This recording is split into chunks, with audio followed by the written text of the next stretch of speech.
Des pans entiers de cultures inondés, c'est la goutte d'eau qui fait déborder le vase des agriculteurs, déjà impactés par les pluies importantes de cet automne.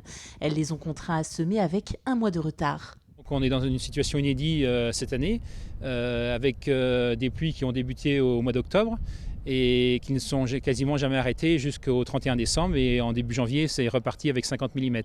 Ce qui nous a pénalisé, c'est qu'on n'a jamais eu une période de beau temps pour pouvoir semer dans de bonnes conditions. On a eu juste une fenêtre d'une semaine au mois de novembre et une semaine au mois de décembre. 1100 mm de pluie comptabilisés en 2023 dans cette exploitation de Fontenay-le-Comte, 550 rien que du 18 octobre au 31 décembre. Tout n'est heureusement pas perdu. Le blé non inondé est certes en retard, mais viable. Les parcelles qui ont inondé, de toute façon, le blé va pourrir, noyer, donc il ne sera pas récoltable. En Vendée, on a 3 régions géographiques. On a le Marais où il y a 0 semis aujourd'hui de fait. Il va certainement se semer du blé dur au printemps si les conditions météo sont meilleures.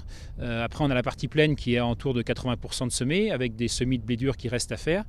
Et on a la partie bocage où on est à 50%, 50 à 60% de semés, mais dont des surfaces sont déjà compromises pour la récolte. Bertrand Mittard estime la baisse de la production en Vendée d'environ 50%. Pour l'heure, les agriculteurs ne peuvent qu'attendre. Il faut attendre que l'eau se retire pour pouvoir ressemer les parties inondées. Moi, dans mon cas, je ressemerai au mois de janvier, si le temps le permet, les ronds qui sont noyés. Mais dans des parties plus dans le bocage, non, ce sera compromis, ce sera un report de culture de printemps. On a consommé beaucoup plus de fioul parce que les terres étaient très lourdes à travailler.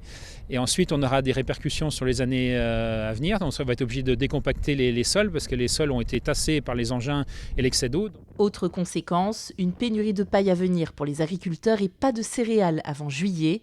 Les assurances pourraient prendre en charge une partie des dommages, mais des pertes financières sont assurées, mettant en péril bon nombre d'exploitations.